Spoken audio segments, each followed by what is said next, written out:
Hello, welcome to the Eurographics 2020 Best Paper session. This is Marco Tarini from the University of Milan, and it is my pleasure to chair this session. This session is about the Gunther Enderle Award, which is given by Eurographic every year to recognize the best in show paper, the one that an international jury selected for this purpose. And let me tell you what's happening this year, because it's a bit different from previous years. This year we have nominations. So we have 4 nominations that has not been announced yet. So nobody is able to tell what they are so far. And out of these 4, one will be further selected to be the actual recipient of the award. And this will happen tomorrow in the closing session. So don't miss that part either. By the way, the award comes with a monetary prize of €1,000, but more importantly is a very important recognition by this community. And in order for that to happen, there is a lot of work that happens behind the scenes during the conference and before the conference. And this is done by the international jury. Here they are.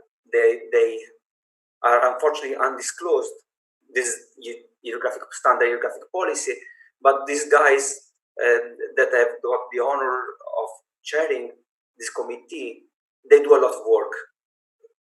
All during the conference, they sometimes don't sleep at night. They want to make sure to give a chance to every paper, to see the many good sides and bad sides, the many strengths and weaknesses of all the papers. They consider a lot of aspects. And this year, because we wanted to make it official, make the nomination official, it was even more work. So really, I want to really thank you. I'll thank each one of these committee that they're so, because they're undisclosed, this is particularly selfless from their point of view. I'm the only one that at least get seen about this, and nobody else will know about all the effort that they put into this. This year, as I said, we had nomination, but the criteria are the same every year. We want to recognize first, clearly, the technical merit, the idea that got the most value in them. And this is also measured by the potential impact as far as we can see, as far as we can judge. I should mention that the committee is made by a very diverse group, each one from a different field, each one from a different nation as well. And then we also care about how well written the paper is, because this also impacts the impact. A well-written paper clearly has more chance to be understood and to be further the subject of further research. The oral presentation, which is here are remote, is always important. And specifically, we want to award the availability of code and data. Eurographics strongly believes that the community should help itself by releasing as often as possible work implementation, prototypes, data banks, data sets, so that other people can reproduce the work, so that we can improve on them, so that it becomes easier to compare for a number of reasons. So this can never be stressed enough. When we do our research, it's so important that we actually do this generous act of giving away the most, as much as we can, of all the experimental data that actually made us think that this was worth publishing, including working implementation. Okay, so something else that will happen today is that the nominees, the paper that's been nominated, the 4 paper, among which the best paper will be selected, they will be rerun at this time, so that people coming in this room, in this virtual room today, can enjoy a very nice selection of diverse paper from diverse areas. Maybe it's not your own area. Maybe each one of us probably goes to follow the tutorials, the full paper session, the short paper session that interests this person the most. But in this case, we have the chance of having a wider view of Eurographic by looking at papers that were selected. So I will shortly give the let the author of the paper speak for themselves, and they will present the nominations one by one. And the first one, drum rolls, the first paper that's been officially nominated for the Eurographics 2020 Best Paper Award session is given to, the nomination is given to Subdivision Specialized Linear Algebra kernels for static dynamic connectivity acting on the GPU by the researcher that's here listed from the MPI in Saarbrücken and from the University of Graz. We in the committee, we have been impressed by this work because this work managed to say something new and actually important on one of the oldest animals in computer graphics, one that is often neglected, subdivision surfaces. By being clever with the GPUs and by using, or I should say, by abusing sparse linear algebra, this paper makes something which would seem impossible simple in retrospect. The modification of the surface, as will be detailed in a few minutes. So we think that this can have some impact both in the industry and in academia, especially considering that a very clear and usable code was provided by the authors, and we are all looking forward to be able to see it working for ourselves and maybe further expand on that. So without further ado, I will let Daniel Malakar, probably pronounce it. I will let Daniel to present his own work. And stay tuned for the next nomination.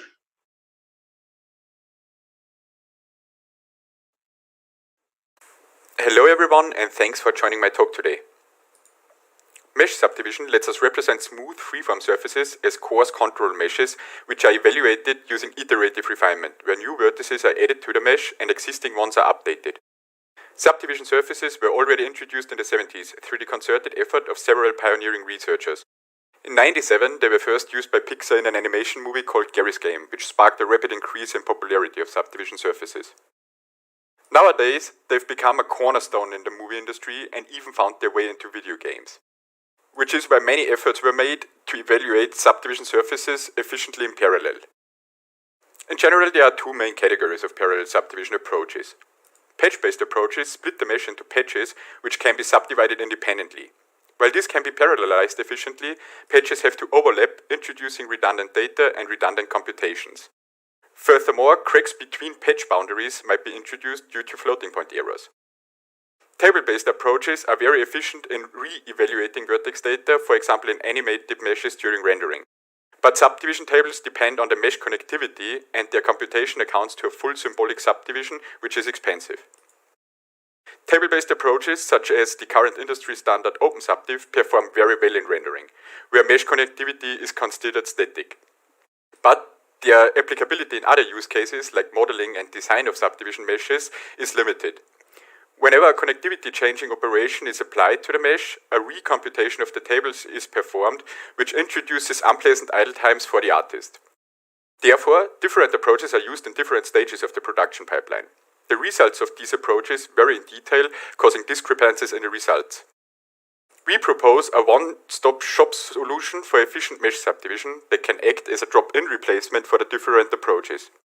Our approach is motivated by sparse linear algebra formalizations, which are easy to understand and manipulate by all practitioners.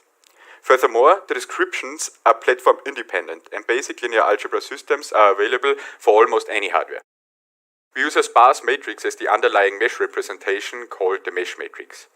Each face in the mesh corresponds to a column in the matrix, and each vertex is represented by a row. Here in this example, the first column corresponds to the first face, has non-zero entries in the rows of its vertices. The values of these non-zero entries are the traversal order of the vertices when traversing the face in winding order. There are many different subdivision schemes that lead to different results with different properties. Probably the most commonly used is Catmull-Clark subdivision, which can be applied to polygonal meshes and exclusively produces quads independent of the input face type. While we have multiple schemes in the paper, this talk will be focused on Catmull-Clark, which consists of 4 steps. In the first step, a face point is computed for each face as the average of the face's vertices. The second step computes an edge point for each edge as the average of its endpoints and the two adjacent face points. The third step updates the vertices of the control mesh using a linear combination of the vertices in the one-ring neighborhood. The last step reconnects the new vertices to build the refined topology. For the face points, we need the number of vertices in each face. We can compute face orders efficiently using the mapped SPMV here. The notation tells us that we map each non-zero value in the mesh matrix to 1 during the multiplication. We are only using the sparsity pattern of the matrix and substitute the data on the fly without generating additional data explicitly. This mapped SPMV effectively counts the number of non-zero values in each column, which is equal to the number of vertices in each face.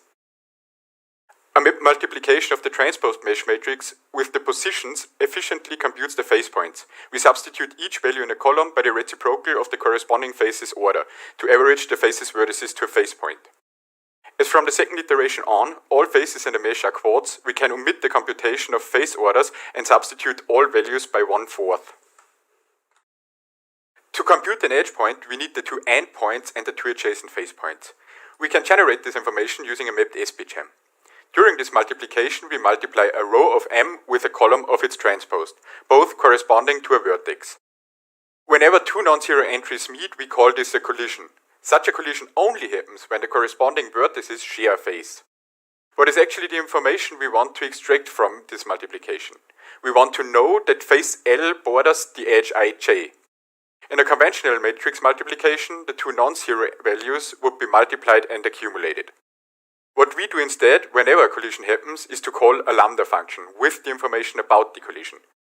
We know that a collision happened between vertex I and j in face k, and we have the non-zero values that caused the collision, the position of the vertices inside the face.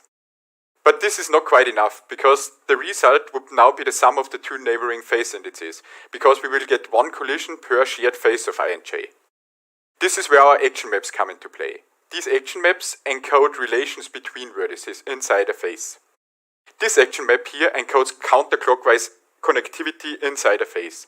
It tells us that the first vertex is connected to the second one, the second to the third one, and so on. When we multiply row I with column j, the lambda function will now only return the face index for the collision in face L. Using f, we can simply compute all edge points because it stores the indices of neighboring faces for each edge. What remains is the assignment of indices to each edge. To enumerate mesh edges, one can simply enumerate the upper triangular part of its undirected vertex-vertex adjacency matrix. We can create a matrix that has the same sparsity pattern as the adjacency matrix using a similar action mapped SPGem as before. Now the map encodes both clockwise and counterclockwise edges, and the lambda function simply returns the map value. For each pair of vertices, we get a number of collisions equal to the number of faces they share. The resulting matrix holds the number of shared faces for any pair of vertices. We can assign unique indices to the upper triangular part and thereby to the edges. With this information, the edge points can be computed. In the next step, we have to update the control vertices. The update can be split into 3 terms, each depending on the valency of the vertex. The vertex valency can be computed similar to the face orders using a mapped SPMV. By replacing non-zero entries by 1, we count the number of faces around each vertex. The first term can be computed in customary ways as it is just an element-wise operation. The second term averages the neighboring vertices. We do that using a mapped SPMV of the matrix F with the positions.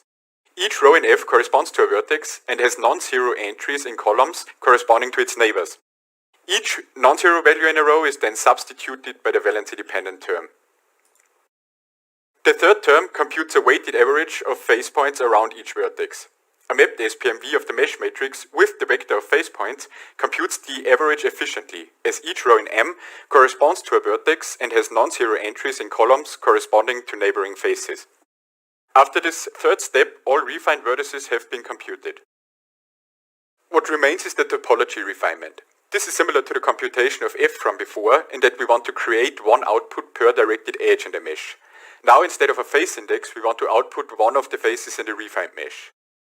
In this small example, let's first look at the edge between vertex I and j. During the multiplication, we will get a collision between these vertices, and the map will confirm that they are connected in counterclockwise order in that face.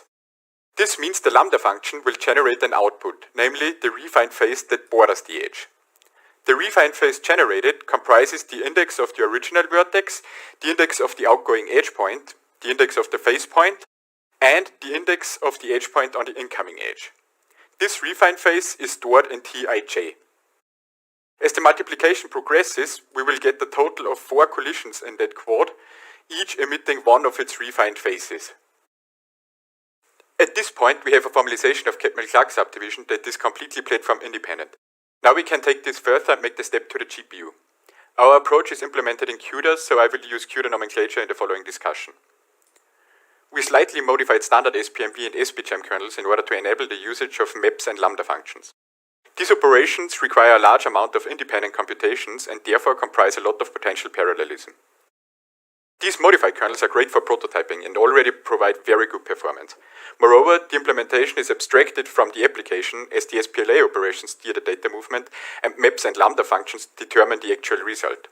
That also means that applications that implement these formalisms will profit from future performance increases in SPLA kernels. But as we will see in a minute, the formalizations hint to even more efficient implementations. We can use the knowledge about the domain and the underlying data in order to optimize the standard kernels to further increase efficiency. We use the compressed sparse column format to represent sparse matrices in our implementation. The CSC format consists of a total of 3 arrays. The first 2 store 1 entry per non-zero entry in the matrix, namely a row index and the corresponding value. A third array stores the beginning of each column in the other 2 arrays. Column offsets and row indices determine the sparsity pattern of the matrix, and the values store the actual data. In the following I want to show you 2 small examples and how our formalization steered the specializations of these kernels. The first example is the computation of face points in a quad mesh. This is the pseudocode of a straightforward implementation that does not consider any knowledge about the underlying data or the domain. What happens here is that each thread works on one column. First, it determines the start of its column in the column pointer array, and then starts to read the row indices one by one. For each of the row indices, it reads the corresponding vector entry and accumulates them. After all entries in the thread's column have been summed up, the value is averaged and the final face point is written to the thread's output vector element. But we actually know a bit more about the underlying data. First, the fact that each column has exactly 4 entries renders the column pointer obsolete. Therefore, we can assign 1 thread to each row index. 4 consecutive threads work together to compute a single face point. They do so by reading their row index and the corresponding vector element. The vector data is then summed up in a parallel reduction using fast warp-level communication primitives. Then the final face point can again be computed by averaging the accumulated value. The second example is the mapped SPGEM that performs the mesh connectivity refinement. A sparse matrix-matrix multiplication usually involves multiplication of each row of the left matrix with every column of the right matrix. As we are multiplying a mesh matrix with its transpose, we can avoid a large number of computations. We know that we will not get a non-zero entry in the result if the 2 vertices do not share a face, because no collision will ever happen. When we now only multiply vectors that actually cause a collision, there will still be invocations of the lambda function that return 0, because the map does not confirm the encoded relationship between the vertices. This means we know exactly which pairs of vertices will generate a non-zero result. Those vertices that are connected by an edge in counterclockwise order in any phase. This speeds up the computation drastically.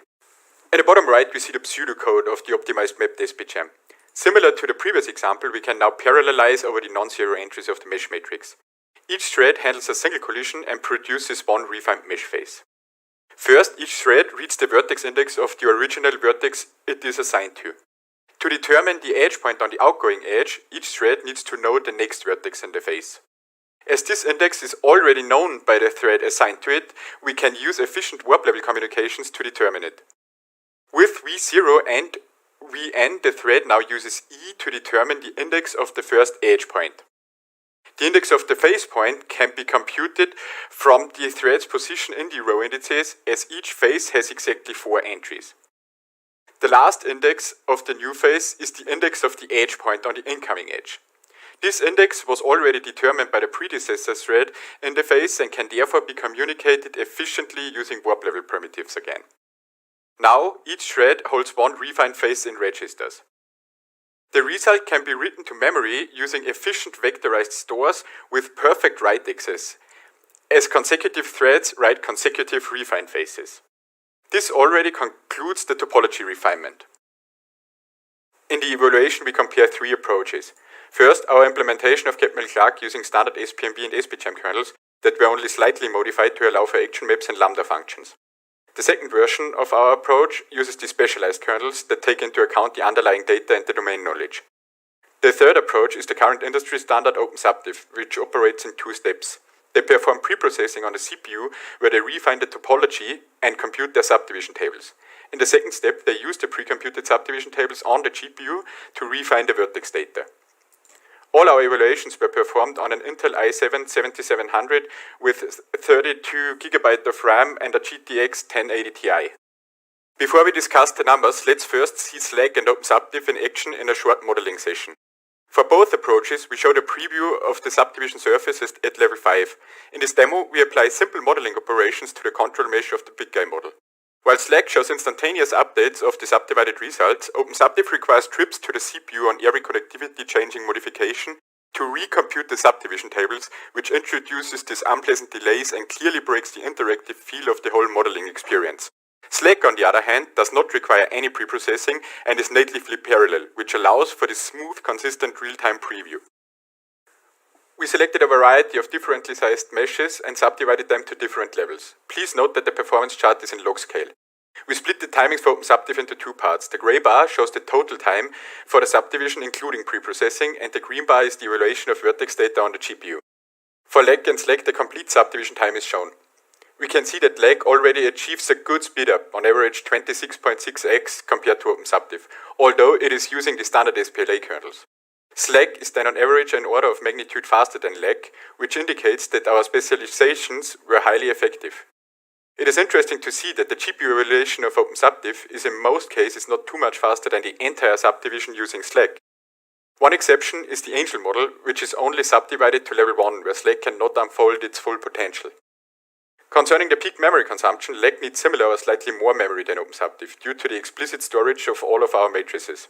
SLAC reduces the required memory significantly, as some data, for example F, do not need to be created explicitly and thus stay significantly below LAC and OpenSubdiv.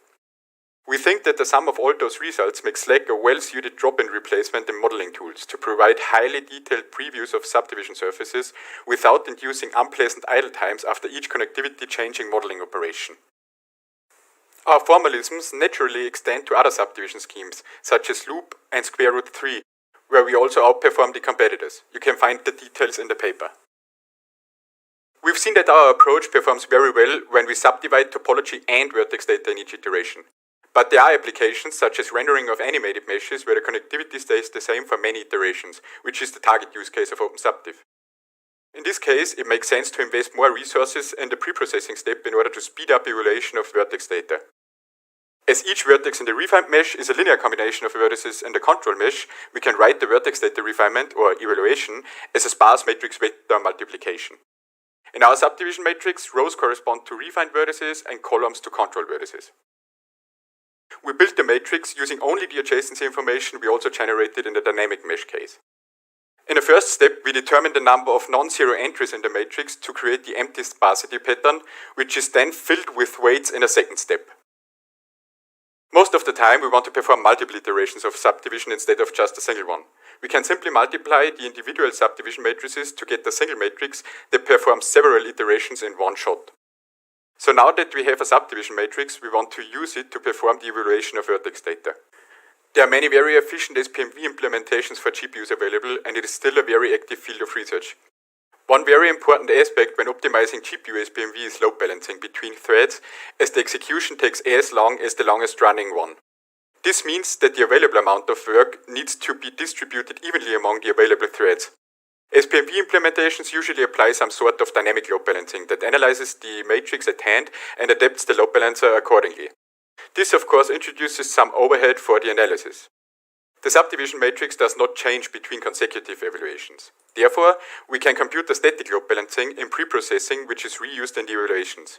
We use a very simple load balancer that assigns each thread the same number of non-zero values of the matrix. Each thread then accumulates its data locally and combines it with the partial results of other threads. The final result is then written efficiently to global memory. This strategy keeps the overhead low and the load is effectively balanced among the available threads. The evaluation is split into two parts. On the left, we can see the pre-processing time. For OpenSubdiv, this means refining the topology and computing the subdivision tables on the CPU. SLAC computes the adjacency information, refines the topology, and assembles the subdivision matrix on the GPU. The GPU pre-processing of SLAC is on average more than 1 order of magnitude faster than OpenSubdiv's CPU pre-processing. But as we consider the mesh connectivity static in this use case, the by far more interesting result is the evaluation of the vertex data on the right. Here, OpenSubdiv uses the pre-computed weights to refine the vertex data, while SLAC performs its SPMV. While both evaluations are quite similar in their nature, SLAC outperforms OpenSubdiv by 1.6x on average, which underlines the efficiency of our SPMV evaluation. The peak memory consumption is quite similar for both approaches, as OpenSubdiv's subdivision tables basically encode the same information as our subdivision matrix. These results indicate that SLAC can not just be used in cases where the mesh connectivity changes frequently, but also for subdivision of animated meshes during rendering. This almost concludes my talk today. We introduced a framework to perform subdivision based on a sparse linear algebra abstraction. Everything runs completely on the GPU, from topology subdivision to vertex data refinement. SLAC can handle different application scenarios. Whether mesh connectivity changes frequently or not at all, SLAC provides good performance.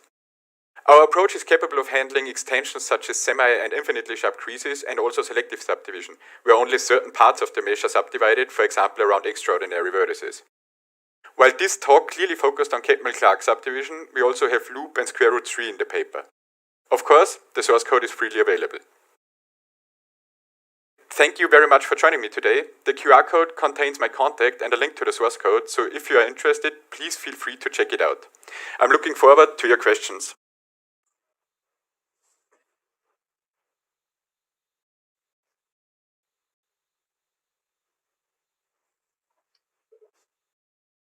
Hello.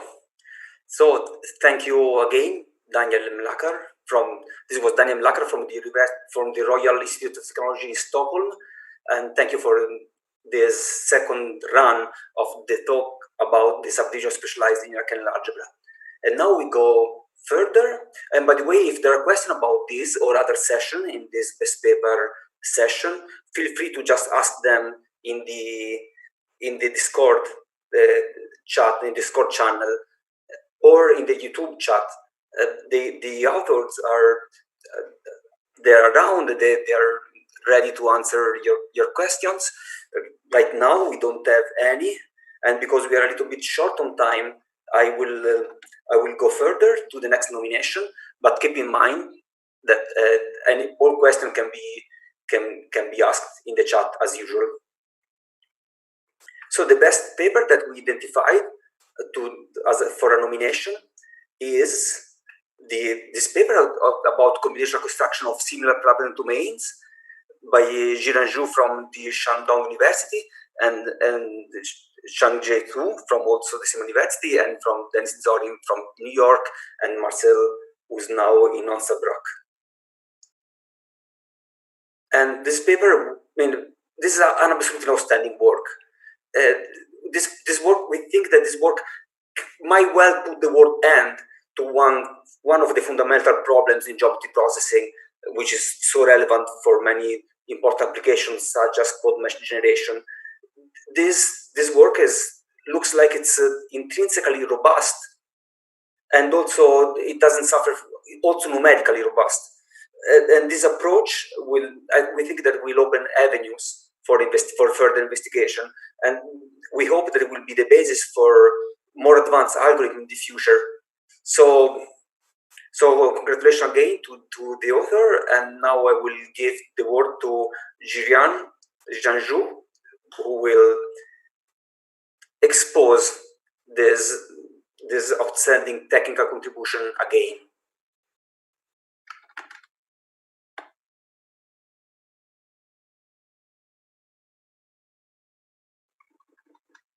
Of seamless parameter domain. Hi everyone, this is Jaren. Today I'm going to give a talk about combinatorial construction of seamless parameter domains. This novel method gives a solution to the problem of constructing seamless parametrizations of closed surfaces. It exactly respects prescribed singularities and supports surfaces of arbitrary topology. So what is this about? When globally parametrizing surfaces, this is not possible without cuts or seams. Intuitively, a parametrization is called seamless if across these cuts the parametric lines continue smoothly. Concretely speaking, a point P on a cut has multiple images in the parametric domain, here Q1 and Q2, on the two sides of the cut. In a seamless parametrization, these are related by a transition function. That is a rotation r by an angle that is a multiple of pi over 2 plus some translation.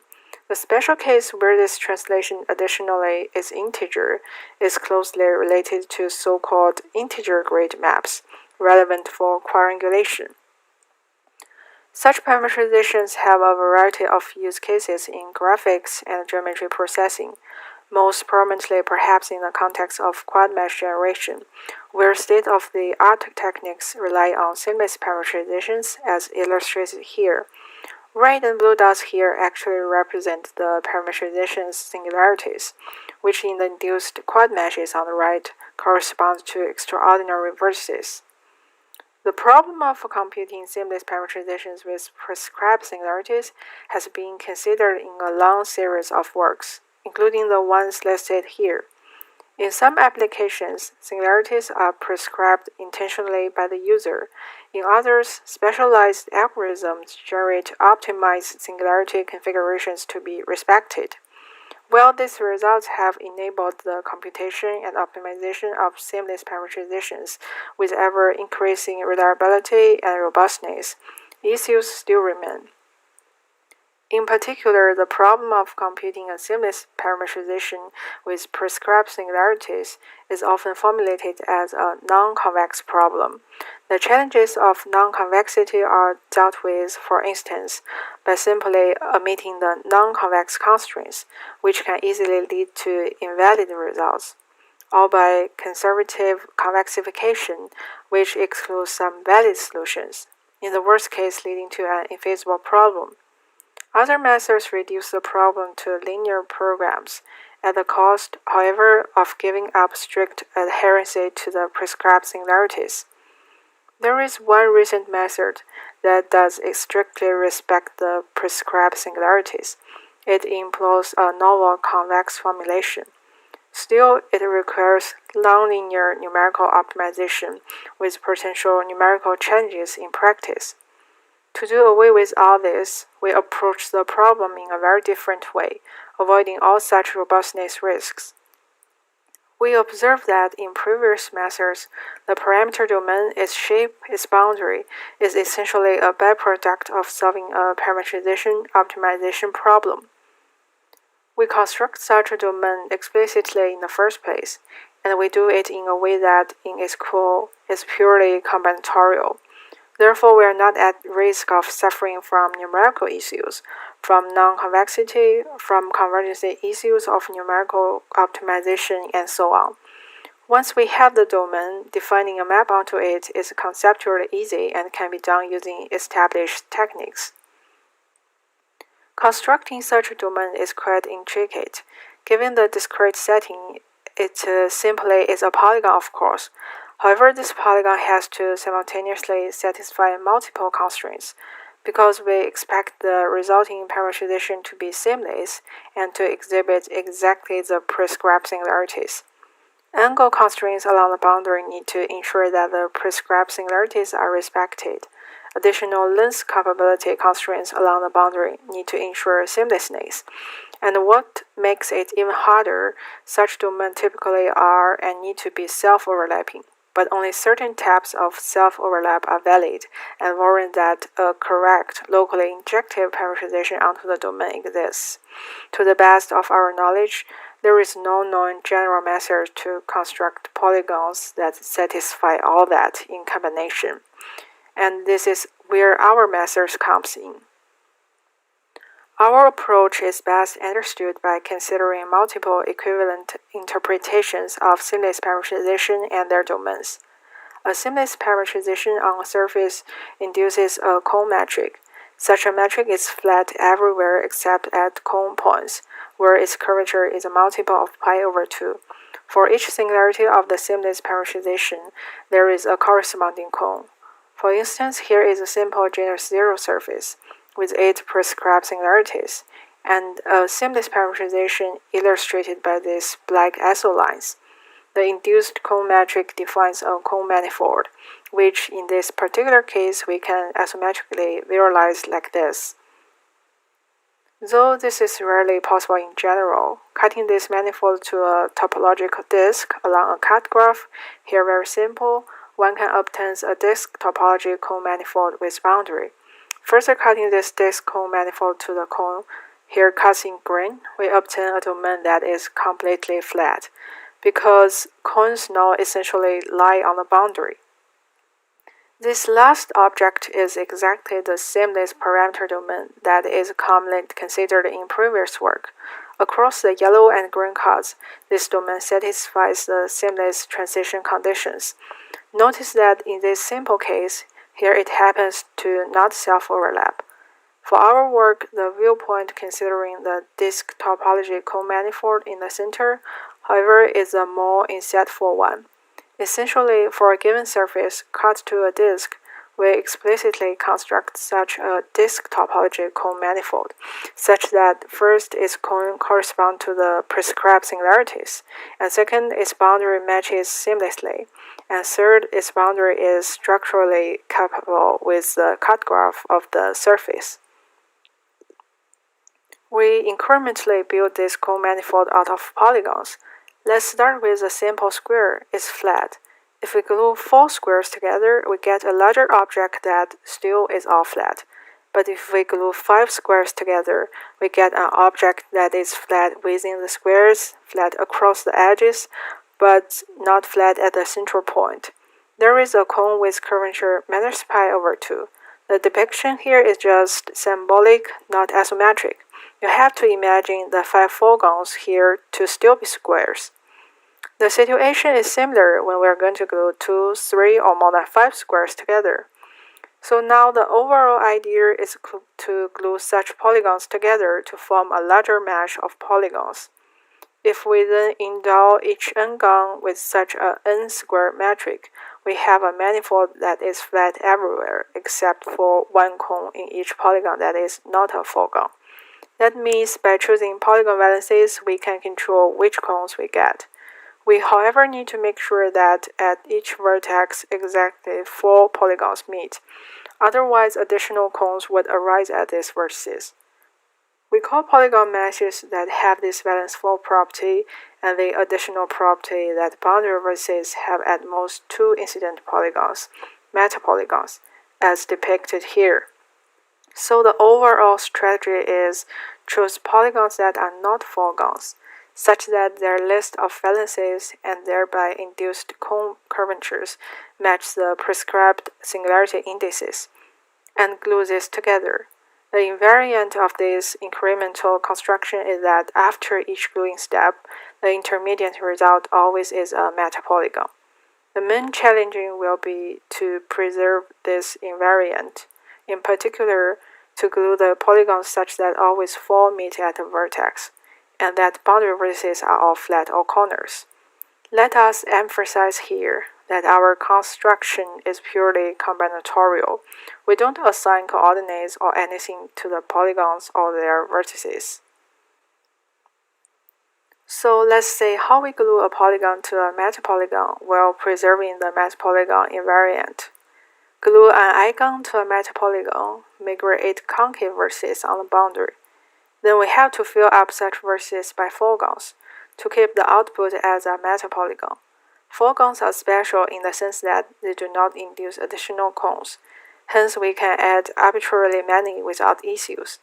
Depending on the value of I and where the eigen is glued, the Metapolygon extension has the following situations.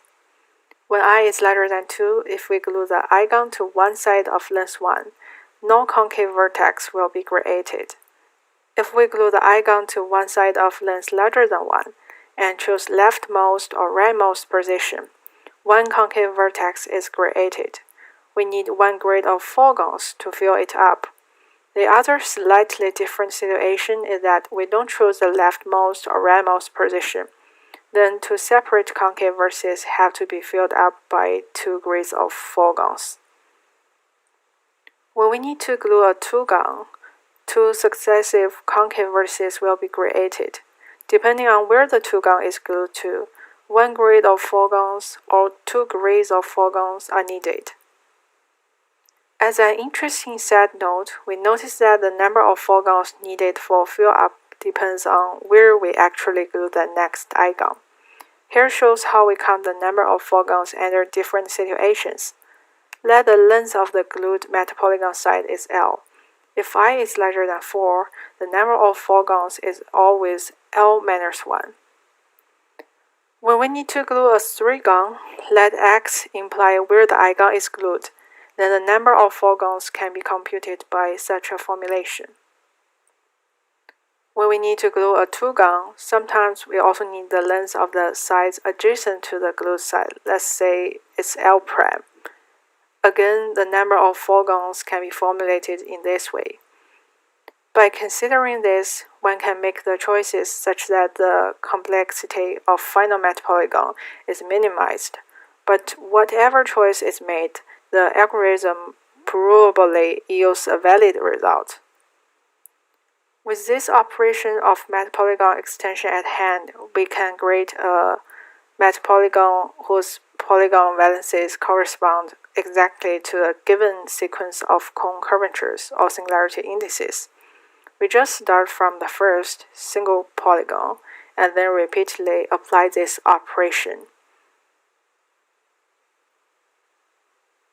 In the end, we get a metapolygon that is a meta 8j minus polygon, where j is the genus of the closed surfaces that these singularities are prescribed on.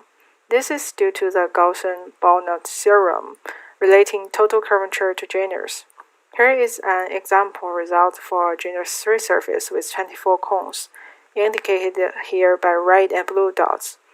Notice that we have already equipped each icon with its I-squares here, so this is essentially a quad mesh with prescribed irregular vertices.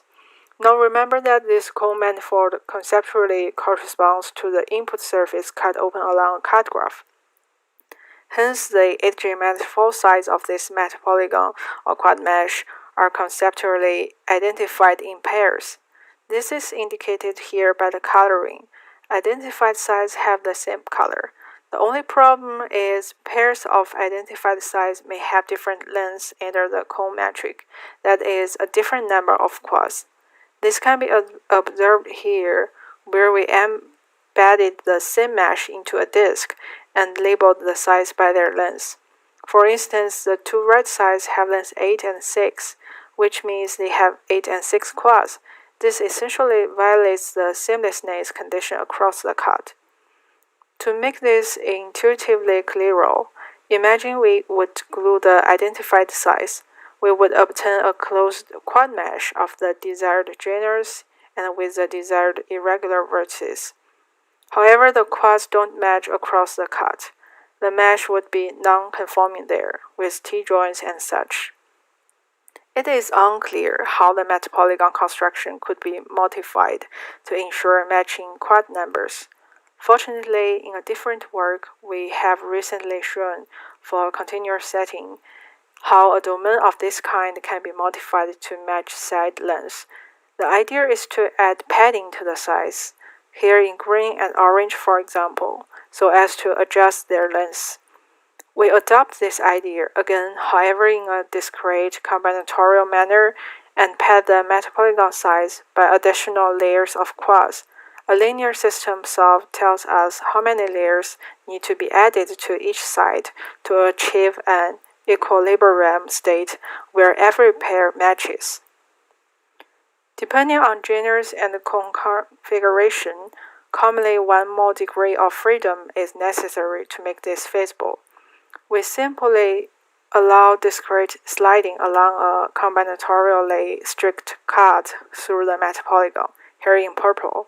It follows from a related proof in the previous paper that this is sufficient. For a few very special configurations in the genus 2 case, more than one such cut can be necessary. We refer to the paper for details on that. After that, all pairs of sides have the same length. For instance, here, the two right sides now both have 10 quads. Now we only need to cut from the boundary to the singularities, and we finally have the parameter domain, which by construction is seamless and exhibits exactly the prescribed cones.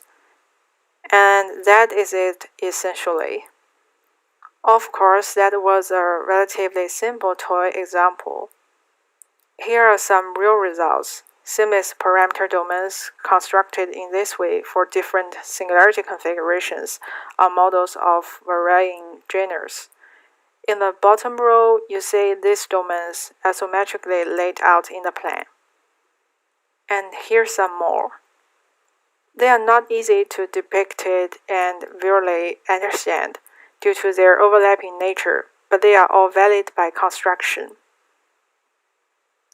So to finally take a look at the complete process, we are given some input model with prescribed singularities, red and blue here of different indices.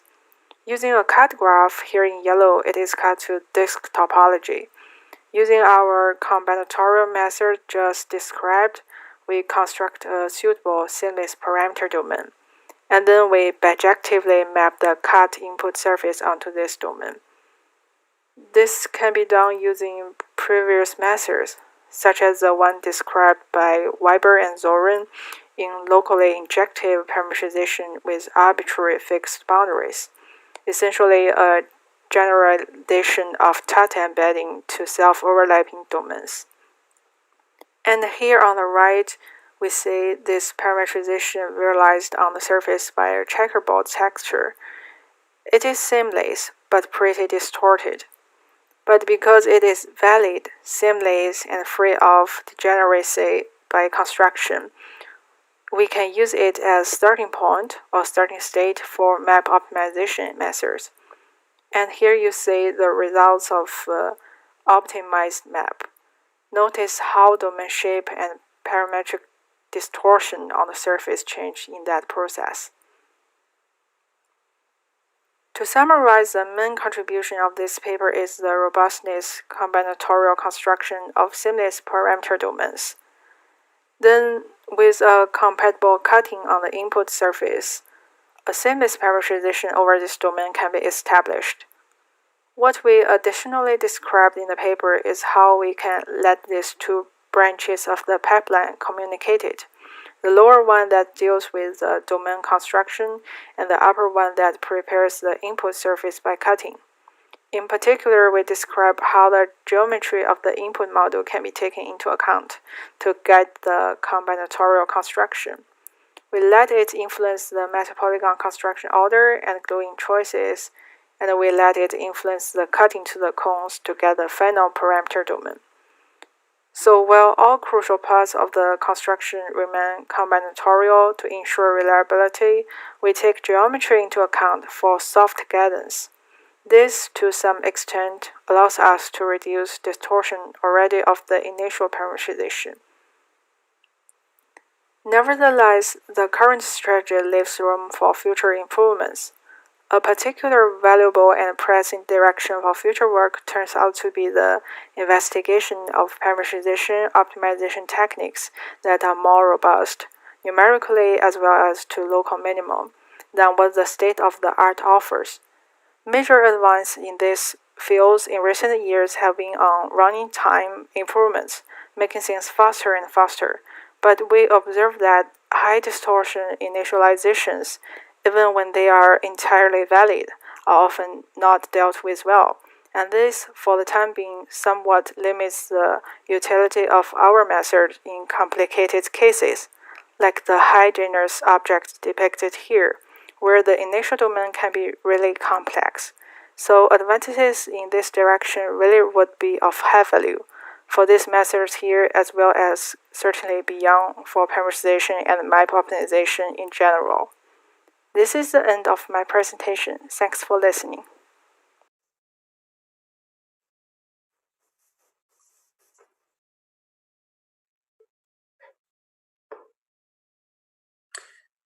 Thank you, Jiran, for this really inspiring talk. And now we are back to our session about nominations.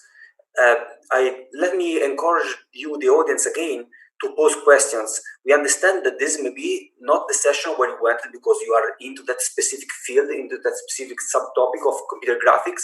So don't be afraid to ask questions that might seem from someone out of the field. This is expected.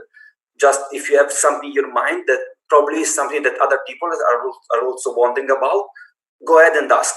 The authors are more than eager to help you. And now it's time for our third nomination. We had two already, very good submission. Let me stress again that it was excruciatingly painful to select only 4 nominations out of such a program. And there has been paper that have been really, really hard to let go, really hard not to nominate. But what can we do? So the next one, which we did nominate, is now for something completely different. It's a rendering paper. It is this inefficient transport estimation for complex layered materials. The talk will be delivered by Adrian Groston, but the author is also Louis Gamboa and Derek from the University of Montreal and from McGill University. Oh wait, I'm told that actually, sorry, I'm wrong. The talk will actually be delivered by Louis. Sorry, my bad. And this paper, it's easy to see why this paper impresses. It just looks gorgeous. But even behind the surface, okay, it's a little of a pun. Behind the surface, what you find behind these gorgeous images is a powerful model for light transport that actually go one step further than what we used to in computer graphics, because now we have an efficient way to consider layered materials with the right light response, not only in a material but also across materials. And we found this that is way more powerful and yet conceptually simple than what has been done before in this direction. The work is very well principled, it's sound, and we feel like this is really a push forward in one long-standing problem in photorealistic rendering. And the code was beautifully made available in Mitsuba, I think, which is again is incredibly important, and was considered incredibly important. Mitsuba, as you may know, is one of the jewels from this community, one of the things that makes the community proud, one of the open source project by Alec Jacobson.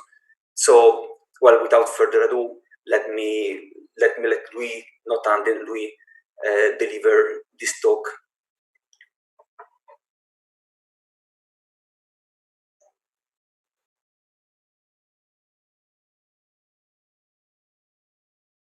That simplifies the compute. In this video, we present a method for rendering materials formed by layers with complex properties. We design an efficient, unbiased estimator that simplifies the computation of light transport throughput inside and across layers. Many materials exhibit a layer nature. In this photograph, we can observe the appearance of wood before and after applying an epoxy coat. This clear coat layer produces a finished, smooth and glossy appearance on top of the rough and diffuse properties of wood. Some artwork relies on layer configurations. In these photographs, we see the work made by artisans from Capula in Mexico. A clay pot is carefully adorned with tiny colored dots, creating a specially varying medium layer before applying a varnishing coat with a glossy look that seals and preserves the material.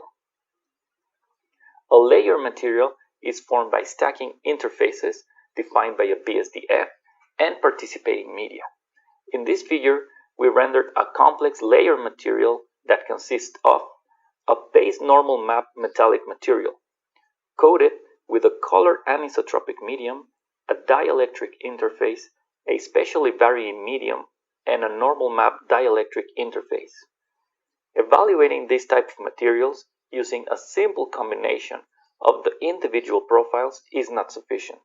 Instead, we must account for the full light transport that occurs inside the material. Even under a structure layer configuration, rendering these materials is challenging. In this scene, we model a layer material using scene-level explicit geometry at 3 scales and render using path tracing. Non-layer materials, like the checker floor, need just a few samples to render correctly, but the layer material introduces high variance that is only resolved using very high sampling rates. And this process is not cheap. Generating paths through the layer material requires repeatedly querying intersection acceleration structures since each layer is treated as an independent object. Additionally, all layers are occluded by the topmost interface, and as such, performing direct illumination operations on them is not possible. Prior work abstract the layer material and present it to the renderer as a single BSDF. The work by Jacob and colleagues leverages a high-performance method that relies on pre-computed data for a fixed configuration. As such, support for spatially varying properties is limited. Belko proposed a method to operate on light transport statistics, allowing his model to approximate the layer BSDF as a mixture of standard analytic glossy lobes. The work of Guo and colleagues introduced the position-free simplification to the microscale layer path space. This allowed to seamlessly incorporate arbitrarily spatially varying properties like normal maps and participating media coefficients to all layers without relying on additional approximations or pre-computed data. In the position-free formulation, path vertices are not represented by points in a 3-dimensional space, where path segments and directions are implicit. Instead, each vertex is dependent on depth and direction, and all events are located at the same horizontal position. As such, this reparametrization collapses all tangentially translated paths onto a single depth direction configuration. Eliminating the tangential spatial variation simplifies a layer BSS RDF to a BSDF. Evaluating the BSDF of the layer material involves solving at the layer microscale the integral over the space of all paths that start and finish with fixed incident and outgoing directions. This is a challenging problem that requires advanced light transport integration strategies. To this end, the state-of-the-art method for layer materials introduced 2 estimators: a unidirectional strategy that works on a path starting with the incident direction and makes explicit path-vertex connections to a subpath starting in the outgoing direction. However, their approach cannot make connection to vertices beneath the second interface. To circumvent this limitation, they proposed a nested approach that prevents them from double counting light paths, but grouping layers in this way leads to severe performance degradation. Their bidirectional method, on the other hand, is able to operate on the whole layer structure and can connect all subpaths successfully. It also outperforms their own nested unidirectional strategy. However, as a bidirectional method, it still incurs in heavy overhead, as it relies on forward and reverse probabilities, and the associated PDF ratios to correctly combine all strategies. But computing all strategies is wasteful. In this figure, we show a parametrized material with varying roughness as well as absorption and scattering coefficients. We render each bidirectional ST strategy and found that the pyramid is symmetric and there is no benefit from exhaustively exploring all subpath connections since they do not offer variance reduction. Our solution, like previous work, presents the layer material as a single BSDF, allowing us to incorporate it seamlessly in a Monte Carlo-based renderer. The goal is to prevent the scene-level integrator to naively treat the layer structure and instead provide dedicated methods of all the operations required. For instance, a path tracing integrator with multiple importance sampling combines BSDF and light sampling estimators using the equation shown. including a layer BSDF, requires to abstract explicitly and efficiently the following operations. For the light sampling estimator, we need to evaluate the layer material for a fixed pair of view and light directions. For the BSDF sampling strategy, we must be able to sample a direction proportionally to the distribution of the layer material, as well as computing the associated sampling weight. And finally, evaluating the PDF of the material to allow the integrator to compute the MIS weights to blend the BSDF and light sampling strategies. To evaluate a layer BSDF, we must estimate the integral over the space of paths that start with direction omega I and exit the material with direction omega O. Our solution offers a low variance estimate to this integral and is much faster than a full bidirectional method. To this end, we first trace a path through the layer material until we exit. We will reuse this path to progressively compute an estimate to the integral over paths. The next step is to generate a path starting in the opposite direction that we will also reuse when connecting vertices. And then, for each vertex in the forward direction, in green, we perform an explicit connection using our next event estimation. Vertices are either inside the medium or on an interface. One key advantage of our method is that it allows us to make explicit connections to vertices that are occluded by interface layers. However, in doing so, we must be careful to not connect certain vertices that lead to double counting path throughput contributions. We identify this class of vertices when they conform with the following three criteria.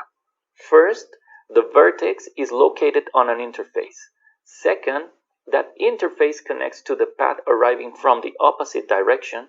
And third, the connection requires a transmission event across the interface. In this example, only two vertices were not connected.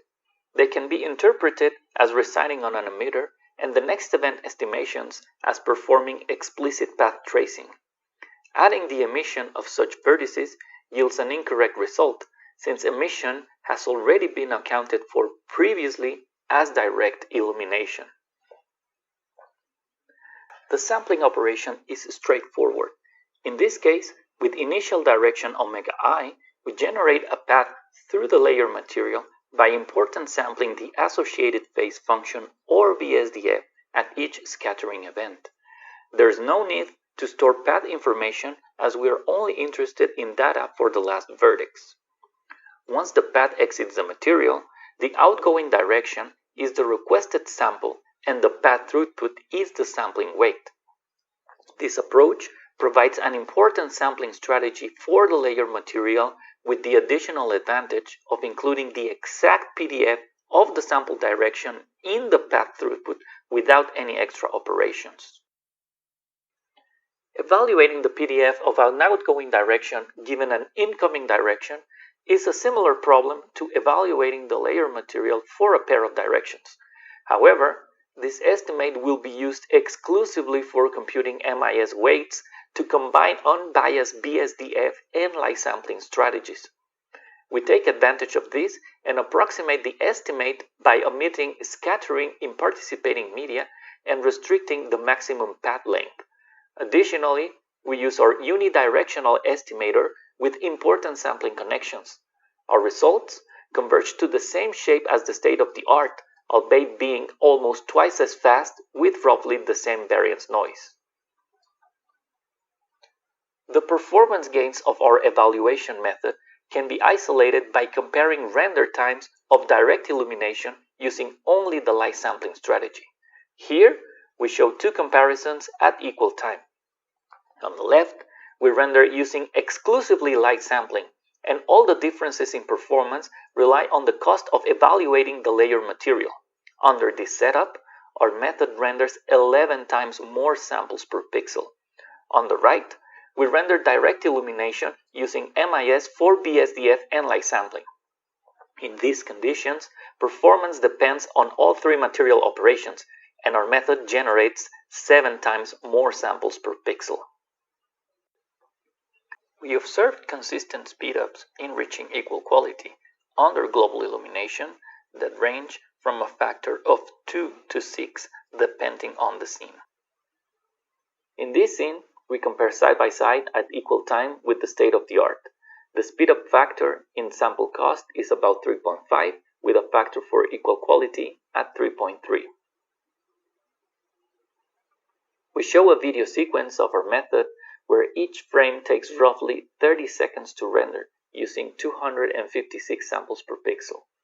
In the same time, the method by Guo and colleagues manages only 74 samples per pixel.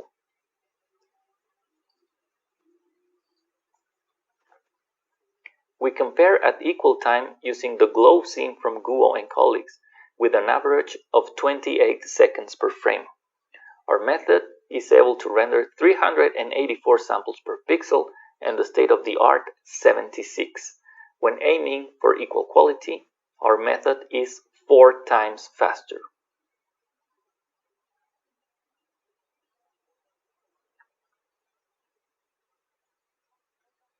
Our coffee table scene presents a collection of different layer materials with spatially varying properties. In this scene, each frame took an average of 8 minutes to render. For this particular setup, our method is 2 times faster in reaching equal quality. This work introduced an efficient method for rendering complex layer materials. By leveraging the position-free formulation, we propose a unidirectional strategy with an improved next event estimation method that achieves significant speedups over the state-of-the-art in reaching equal quality. Thank you for watching.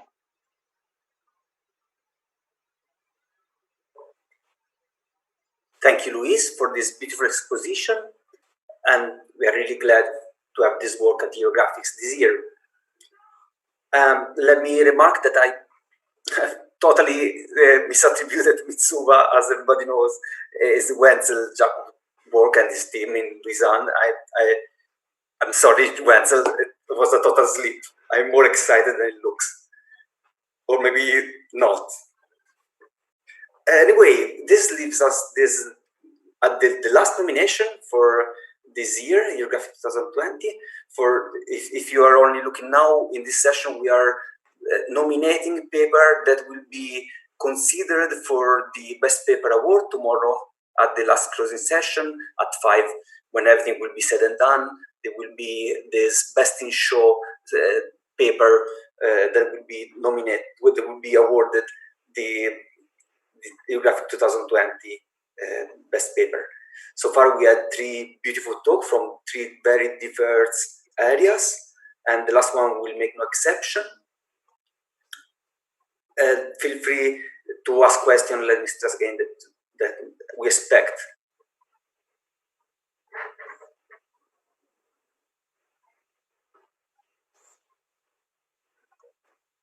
We have a technical problem, just a sec. No, we don't.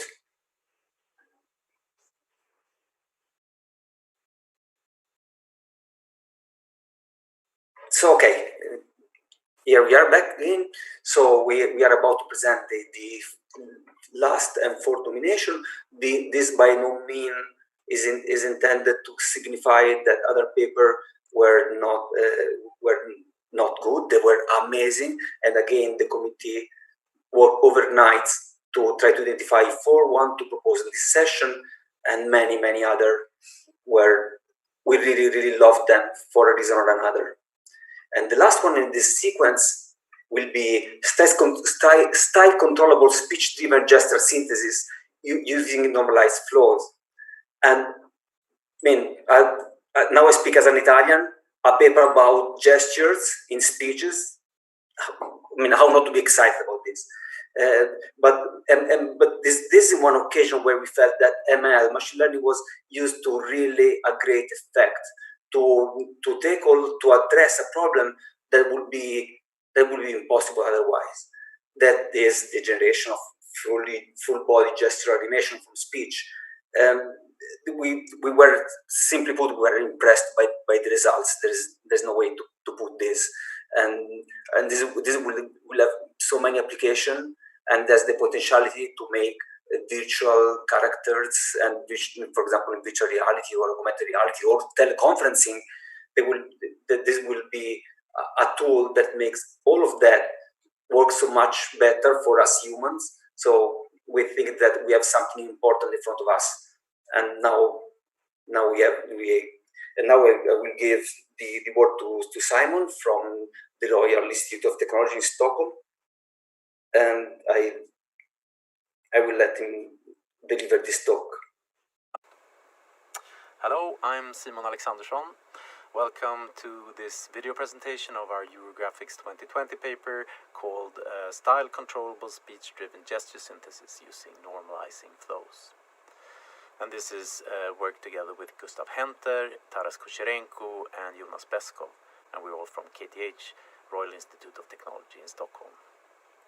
So we have two main motivations for this work. First, generating believable, natural-looking gesticulation is an unsolved problem, which has high impact in domains such as animation, virtual agents, and social robots. And the second motivation is that modeling gestures is a highly complex task and a good benchmark for developing advanced machine learning models.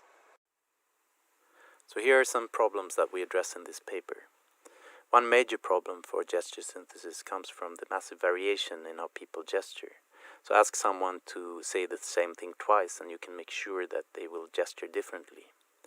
Rule-based or deterministic models will fail to capture this variation, and the output tends to be very repetitive and unnatural. Another problem is the limited control you have over the output. Instead of just getting one generic gesture out of a system, you may want to control some style aspect to portray a certain personality or mood. Also, there has been a very high focus on only the arms and hands, while people in natural life would gesture with their whole body. In this paper, we take a holistic approach and show how we can generate not only gesture, but complete body motion, including stance shifts and small steps. So if you look at motion modeling from a probabilistic view, the classic approach of regressing output from the input signal will only give you one deterministic point estimation along the distribution of possible motions.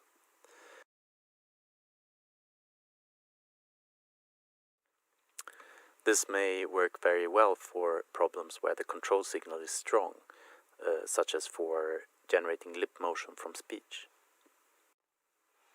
But it tends to lead to very bad results when the control signal is weak, such as for our problem.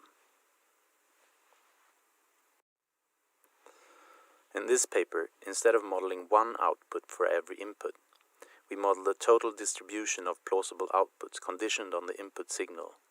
This has two advantages. First, it helps training by disambiguating different gestures from each other. And secondly, it allows us to sample different output gestures every time, which gives us a rich natural variation of movements. As an application, we envision a scenario where an animator or some system in a conversational agent would input speech audio and randomly sample different gestures from our system. You can thereafter just choose the gestures that fit you best, or just randomly sample completely new ones. We also provide a high-level style control over the output gestures. Say that you want calm, one-handed gestures in the start of a conversation, and then gradually increase the intensity of the gesticulation towards the end. You then define this as high-level properties along a timeline. Previous research has found that properties such as the speed, height, and spatial extent of the hands have impact on the perception of personality and emotion. A nice thing about these features is that you can automatically extract them from the training data without any manual annotation. In this paper, we build on our previous work called MoGlo, which is a general architecture for probabilistic controllable motion synthesis. Here, we adapt MoGlo for gesture synthesis. We automatically extract style features and synthesize gestures conditioned both on style and speech. Starting from a sequence of human body poses, our task is to generate the next pose in the sequence. And we want to do this in a probabilistic way, so we can sample the next pose from some underlying distribution. And these poses should be conditioned on the previous poses and some external control signal, in our case the speech and the optional styles. MoGlo is an autoregressive sequence model that uses normalizing flows to model this probability distribution. When training the system, MoGlo learns a series of invertible transformations to map between the space of next poses and a normally distributed latent space Z.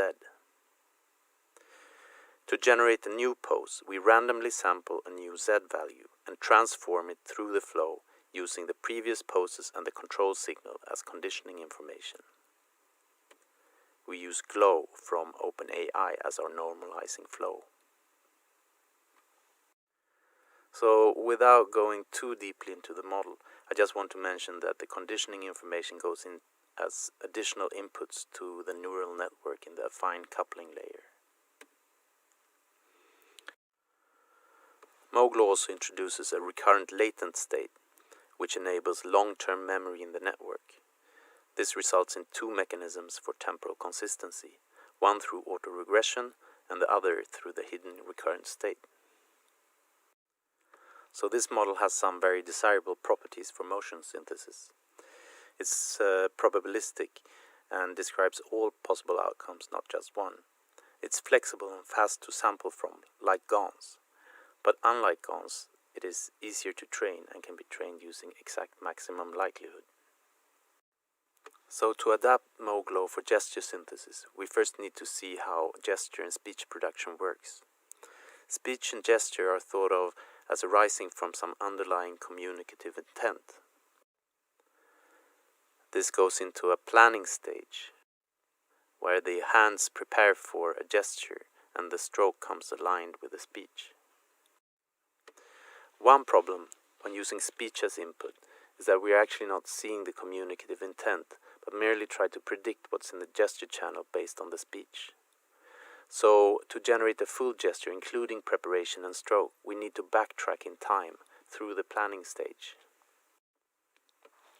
This means that we need to look ahead in time in the speech channel to get synchronized gestures. To adapt MoGlo, we do two things. First, we add some future context frames to the control input. And based on our experiments, we found that 1 second future context is sufficient to generate both long gestures and short ones. And second, we add the optional style features as an additional control. For our experiments, we used the Trinity speech gesture dataset, which was recorded by Firstel and colleagues at Trinity College Dublin. This dataset contains one male actor who is speaking freely around different topics. It has about 4 hours of motion capture and audio data. And from this we extract 27 MEL features for the audio and 45 to 65 motion features, depending on if we're synthesizing the upper body only or the full body. Here's an example excerpt from the dataset. Note how the actor is constantly moving around and shifting pose. She was acting as an emotional support for her father. But then he found this new lady that he started dating, and he's announcing, he's going to propose to her at this girl's birthday party. And so the daughter is pretty upset. So for our base system, without any style control, we trained it for 400 epochs, which took about 40 hours on a single GPU. Here we show how we can randomly sample different gestures using the same speech input. It's a play by Philip Ridley, and it's this weird, interesting kind of piece, which is it's a play by Philip Ridley, and it's this weird, interesting kind of piece, which is it's these two 15-year-old kids in the 90s. They're They both have like their own kind of trouble at home. It's these two like 15-year-old kids like in the 90s. They both have like their own kind of trouble at home. For the style control, we extract features for controlling the gesture height, speed, radius, and symmetry. We calculate these from the positions of the hands. For the height, radius, and speed, we do this by average filtering the signal over a 4-second window. For the symmetry, we instead use the correlation between the left and right hand during the same 4 seconds. So basically, what our control is saying is that the gesture should follow some properties such as the speed or radius on average, but there should still be some room for variation. So we trained 4 systems with different style control. And here are some examples of generated gestures. In these examples we used a constant low, mid and high value for each style control, but of course these can be varied in time. One year somebody's saying one thing and the next year completely changes. Like this is just words.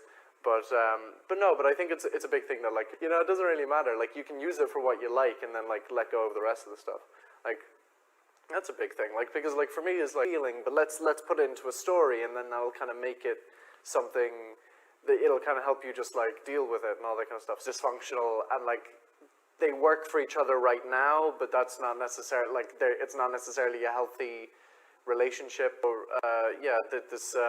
his mother meets this new bloke, and so they start dating. Kirsty, with her stuff at home, by getting her to engage in this fairy tale thing, laughs at him. He just like freaks out, and he's just like, "Stop it! I'm not joking!" Nah! And just gets all like pissy about it.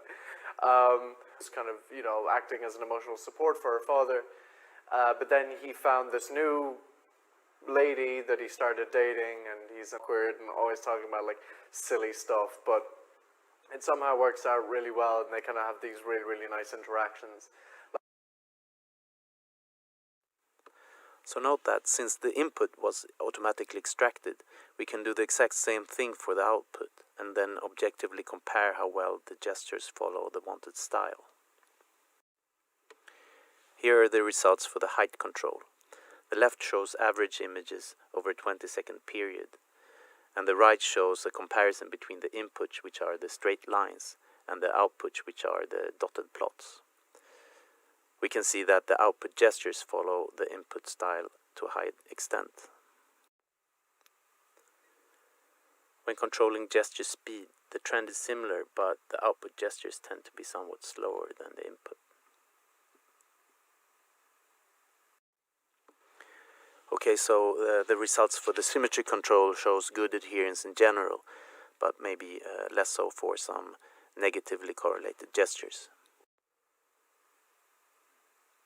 And the radius control shows very good adherence.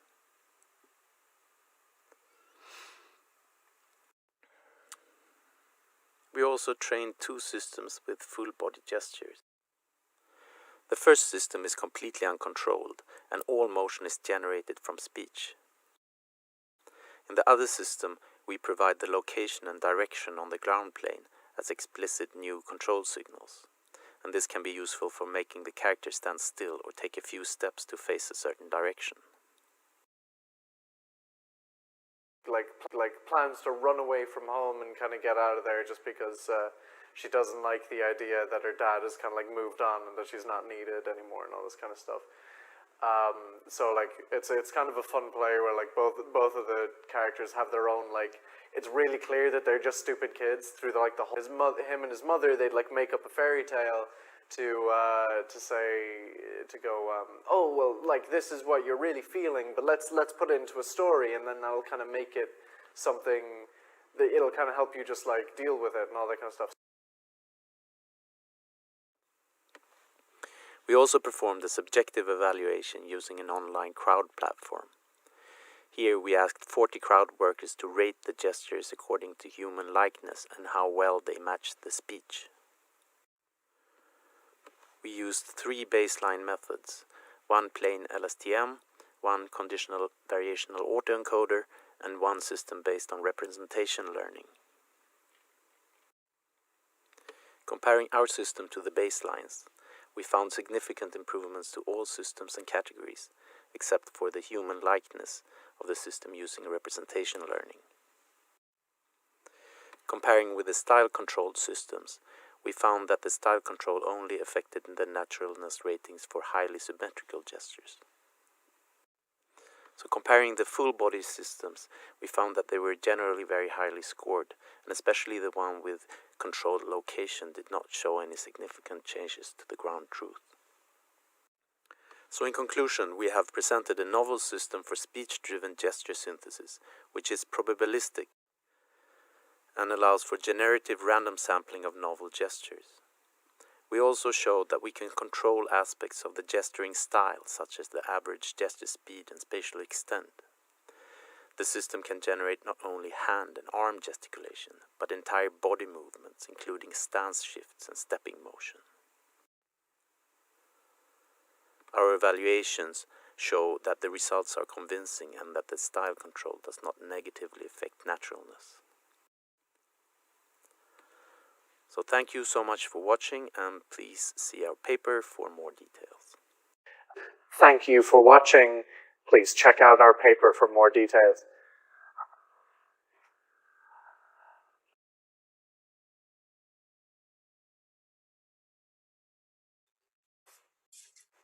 Okay, welcome back. No, I made the error that. So thank you, Simon, for this beautiful presentation. Or should I say, thank you, Simon, for this beautiful presentation. That again, as Gustav mentioned, in the code is available, so we should all, the one in the field, try to reproduce the result and maybe improve on it on subsequent work. And this ends our very quick overview of the paper that's been nominated for the award. Again, tomorrow at 5, it will be time to find out which one of these will receive the award, including the monetary prize which is attached to it. So looking forward for this. And I want to thank you again, the committee, who really profusely worked in the backstage, behind the scene, to provide this selection of the plan of the program. And see you tomorrow. I guess see you tomorrow at 5 in the closing section. It will be very quick then. If you have questions about the paper that we've just seen, the YouTube channel will be over, but the Discord account will still be on and very much monitored by all authors. Thank you again. See you tomorrow.